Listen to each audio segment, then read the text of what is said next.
forklift's ready, engine's all ready to go. Got the oil primer here with the break-in oil filled. I have that hooked up directly to the oil pressure sensor. Took that out, threaded it in there. What this does is prime the whole oil gallery or the whole oil system of the engine, so that way when the first crank, first little bit of movement, nothing is running dry. This is where we sit. How it looks on the skid.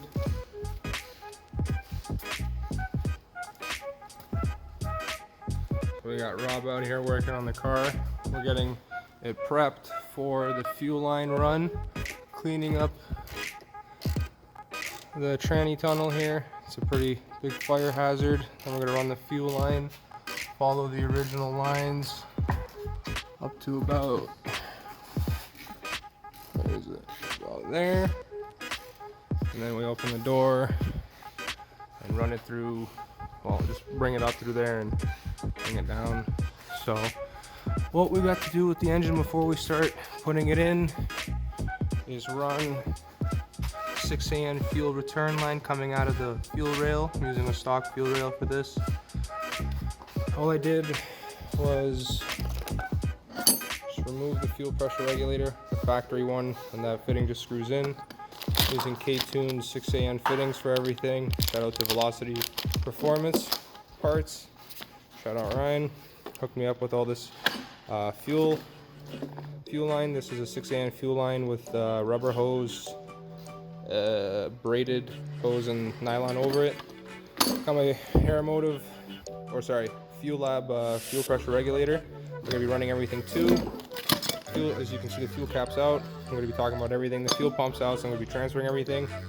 I'm going to be running 1030 break-in comp cams break-in oil for the first little bit, 400 kilometers or so, and we'll go from there.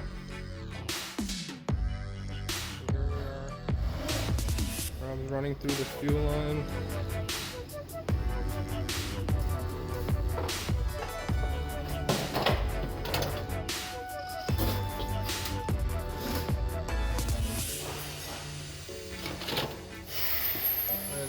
Fuel line through. What I'm doing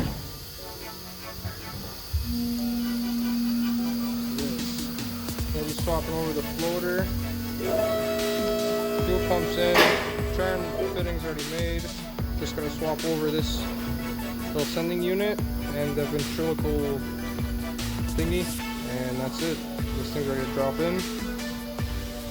And then we're gonna, after that, we're gonna start priming the engine. So I'm not going to be using the gimbal here, but this is what I've been dealing with for the past 45 minutes to an hour now. We have this connector here.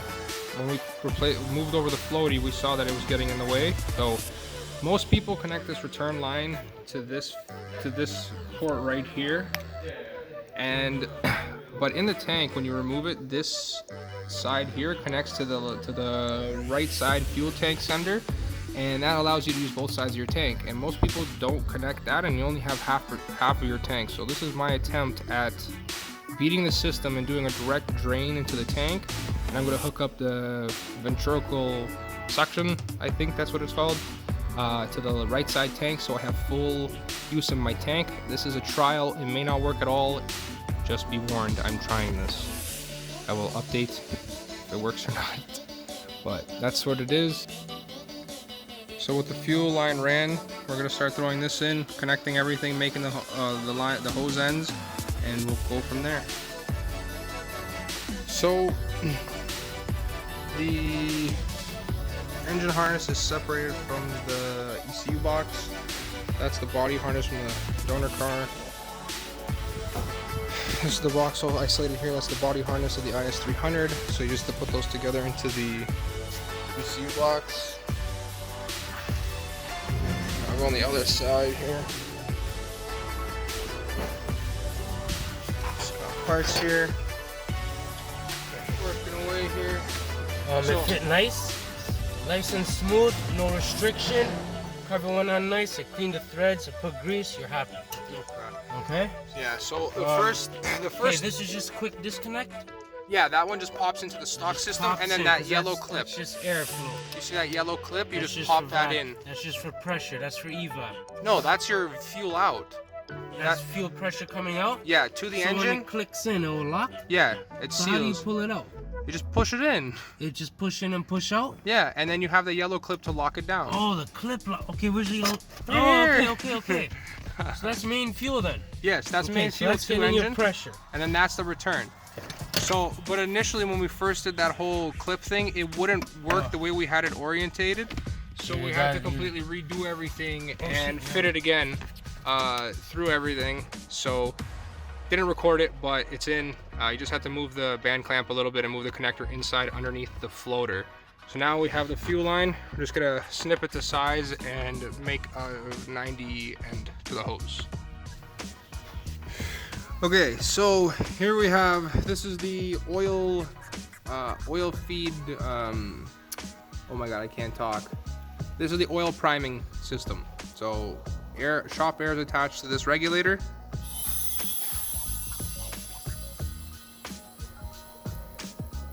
So we have pressure, and then you open this,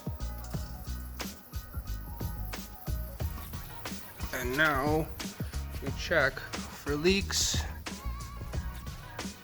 Nothing's leaking, and the system is priming with oil. So this will tell me if I have any oil leaks in the system prior to installing the car. So you can hear it's not very airtight, but it does the trick. So I have to let it run for around like 5 minutes-ish or so until the oil filter fills up. Once that's filled, that is pretty much done. So I'm gonna let it run for 5 minutes and then check back. So we're here. Fuel return is in and done, sealed, hooked up.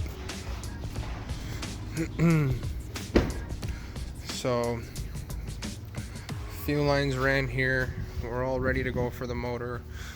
Everything's been trimmed up, ran, disconnected the body harness from the ECU box because I'm going to be reusing this one, the 1J one. So I'm just gonna, everything just plugs into here from the stock IS300. So this is the ECU, the engine harness. So this is from the IS300 body harness. We're gonna have to be jumping wires onto these connectors here to send signal to the ECU. So that's what's theoretically gonna fire this up. It's all linked up.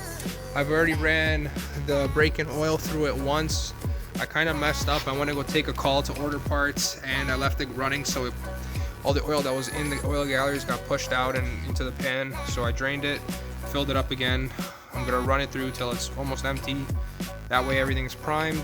Fill it up from the top here and the oil level will be good to go. So now we're going to be throwing it in to there.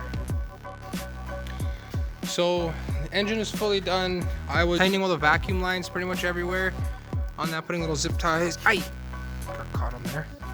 I removed the stock fuel return line because I will be running a fuel return 6AN line. It's gonna run to a fuel pressure regulator, so this is useless. I'm still gonna be using the stock vacuum line for the stock regulator. I just tapped into it, extended it, and this is gonna be for the fuel pressure regulator vacuum. Oil's filled, sensors back in, system's fully primed. I got my brake-in oil, everything. And then I'm mixing it with the 1030 Castrol conventional oil. Oil's made its way into the cams. Everything is good. Oil level.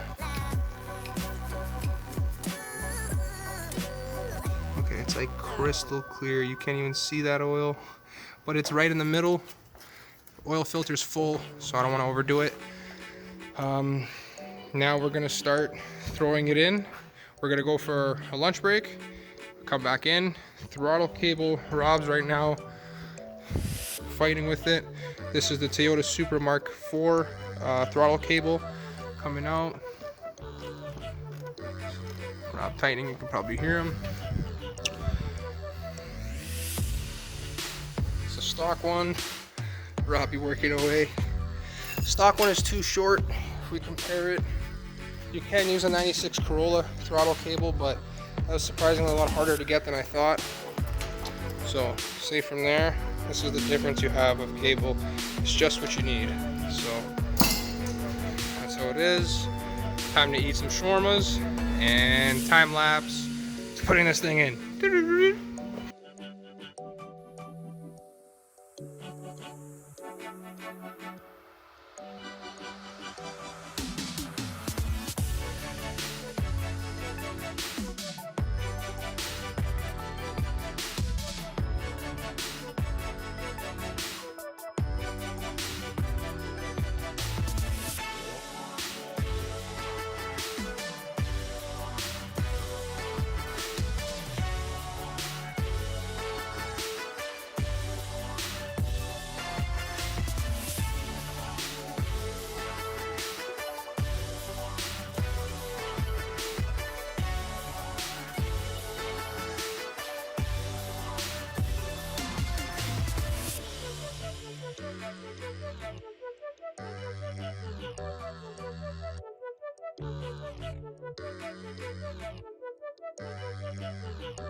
So this is where we are. Lighting's not the greatest. So the engine is now in.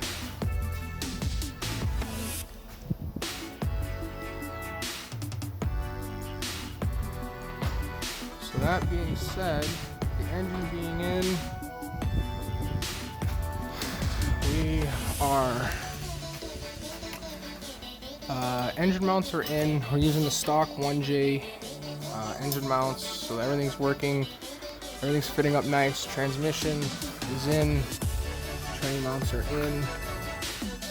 So right now we're going to be throwing in the 1J starter into there. We have the fuel line in, set up right there. So that's the fuel in. The fuel return has to be plumbed to the fuel pressure regulator. But there's a fuel dampener, there's a little starter igniter, and engine mounts are in. And that's where we are. So we're doing starter and power steering, and that is where we are now. Hope you enjoyed that little time lapse. So this is where we are.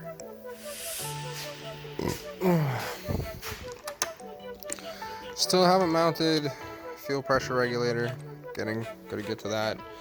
It's been a long day. I'm not gonna lie, I can feel it in my back. It's definitely been a long day. So where we are, MAF from the 1J is right here. That's the 2JGE one. I'm gonna swap that out. I'm just gonna attach it here so I have some kind of flow reading to the MAF. For idle control, this is just intercooler, so it's nothing too crazy. I'm not gonna be running coolant yet.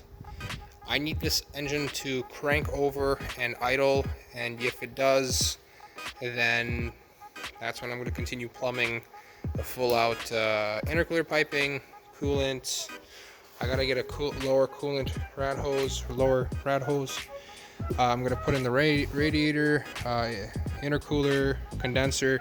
But where we sit now, I'm using the 1JZ ECU box because the one from the 2J has been just molested multiple times, cracked, JB welded like 4 different places. It's just not worth it. Using the 1J computer, no immobilizers. So this I will have to splice open here, and these are the harness wires I will be stealing from. The red and blue, black and red goes to MAF. So it's gonna be a whole bunch of wiring. I'm not gonna make a video of the wiring right now because this will take way too much time and the sun is setting. So that being said, I'm going to wire everything up. If she cranks, holds idle, then I will make a fully separate video just for wiring and explaining everything I did wiring wise.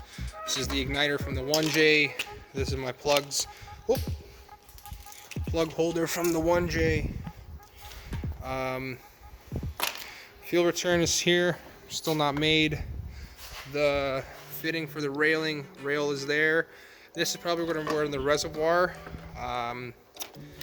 That's connected. This is the vacuum line for the fuel pressure regulator wherever I decide to mount it. I'm just having such a brain fart moment right now, guys. I'm so sorry. I've been at this since like 9 in the morning. This is the engine harness, so that plugs all into here, and then 2 plugs go into the body harness, and then the wiring commences. So ideally, this is the starter wire, main power coming from the trunk. I'm going to be rerunning everything. This is just to get the engine running. I cannot stress this enough. I just need to make sure this thing runs and holds an idle. After that, new power cables, a much thicker, maybe a 10 gauge wire is going to be run through. This goes to the trunk. ABS pump is good. The body harness from the old car is no use to me, so I did not use it. I'm using the IS chassis body harness with that 1J engine harness, and we're just gonna intertwine them here. I'm so sorry I'm spacing, guys, but from what I can tell, pretty much we're almost there. Fuel return is made. It's just a little ghetto fitting here. But the stock, this is stock fuel feed. This is the return that I made. Now it's connected. I'm charging the battery here. This is my battery location here. As you can see, I mentioned in a previous video, it's fully stripped. Charging the battery. Doesn't hold any amps because that's how long it's been sitting dead for. I hope the battery did not die. And that's about it, honestly. It looks very messy. The 1JZ engine is in the IS300. I'm going to be doing the wiring now, so stay tuned. I'll be back. So this is where we are. So connector A and B are cut. This is from the 1JZ body harness going into the 1JZ ECU. So one connector, another connector. These ones here you have to splice into, like, that's constant power, I believe. Yeah, constant power. This is all on power. So that's how it is. I'm gonna start finding my wiring from the IS300 body harness and gonna be splicing in, and well, honestly at this point just trying stuff. So this is where we sit, all the wiring going, throttle cables in.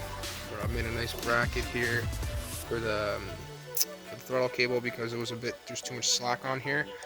So Robbie made a nice bracket for it to make it work, and that's about it. So main power comes out here.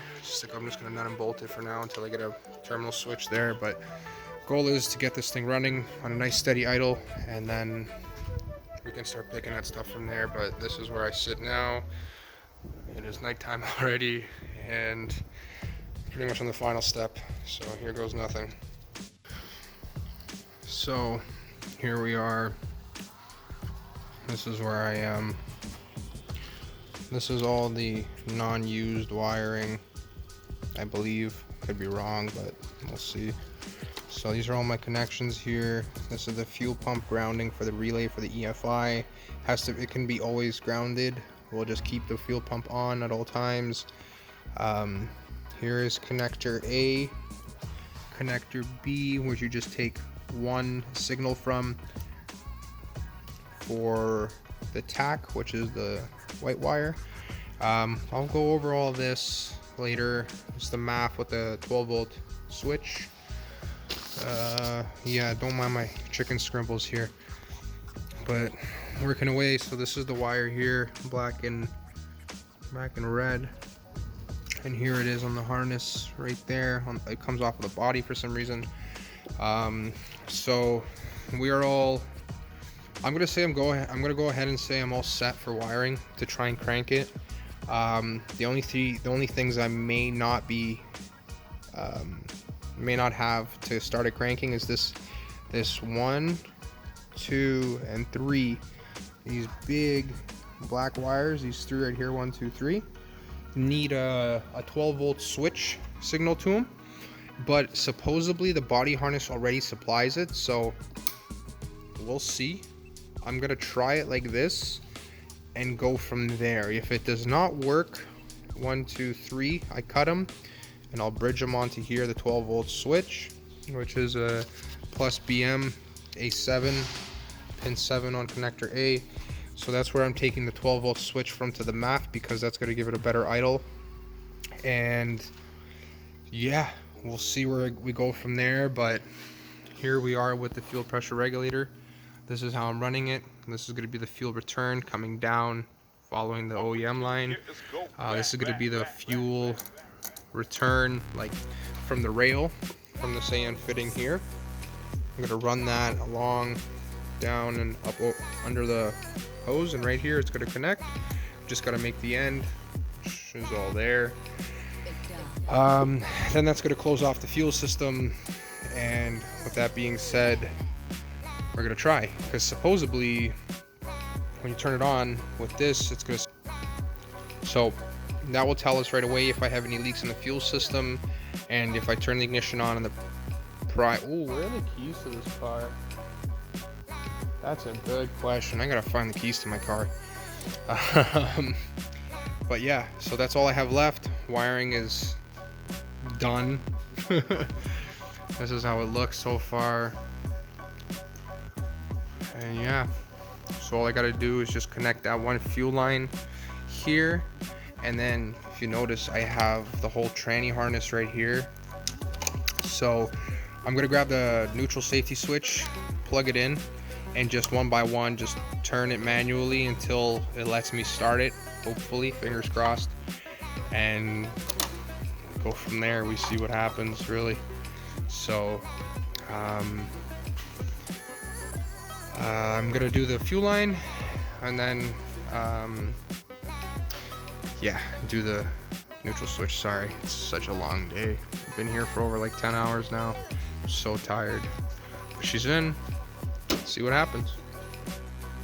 So wiring is done. Fuel pressure regulator is set. Safety neutral switch is here. All that is left is just to hook up the power. And let's see what happens, shall we? Got power. Let's see what happens.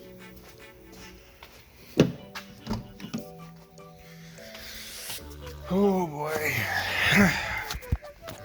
See if we can get power. Nothing. No ignition power. Nothing. So I don't know what's gonna happen, but let's see.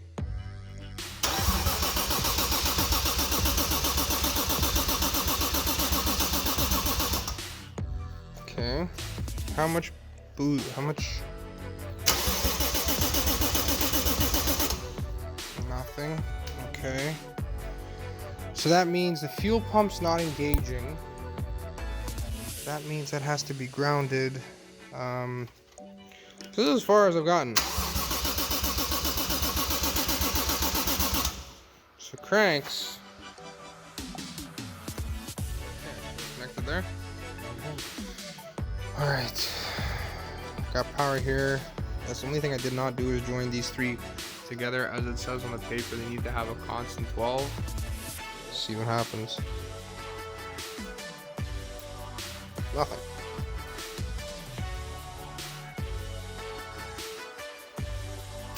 Oh, let's try it.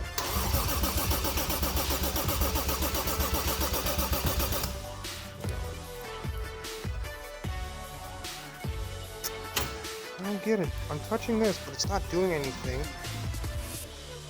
It's not connecting the wires. Little trial and error so far. Attempt, I don't even know.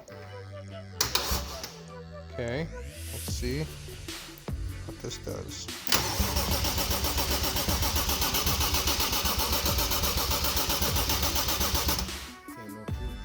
No, I don't think it's getting fuel now. It's starting. I think we have power everywhere but the fuel. The fuel circuit is probably not grounding, so...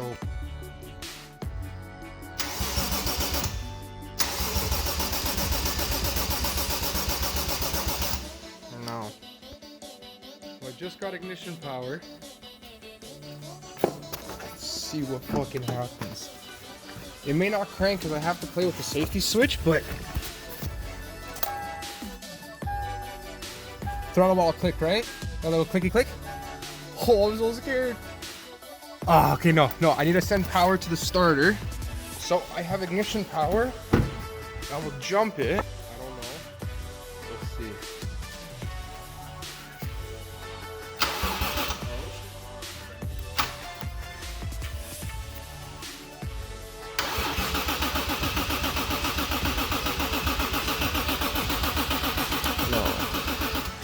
Okay, I got a power injectors. I remember. Let's see what happens. Nothing.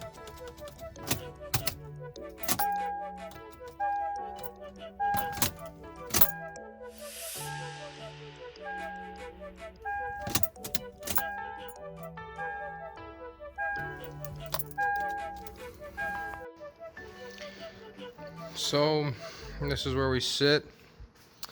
Gotta put some rags in there. So, this is what I'm doing.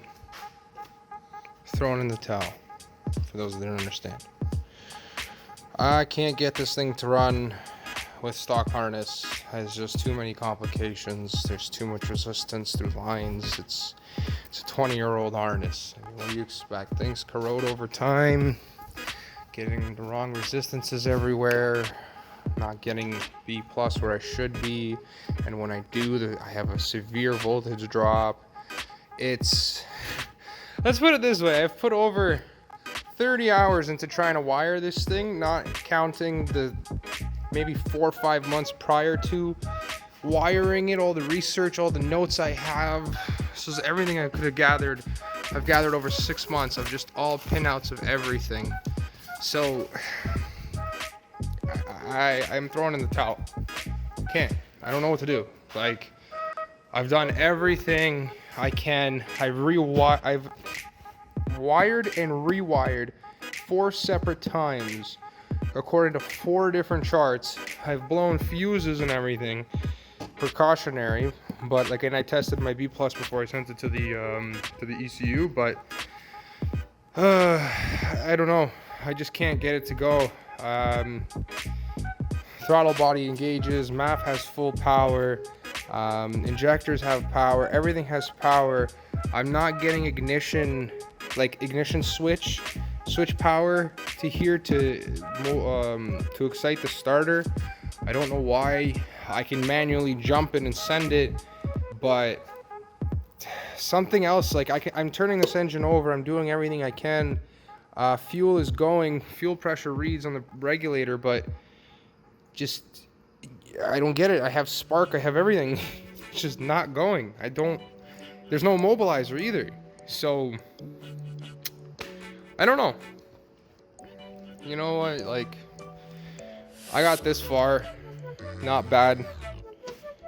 So, gotta know when it's time to ask for help.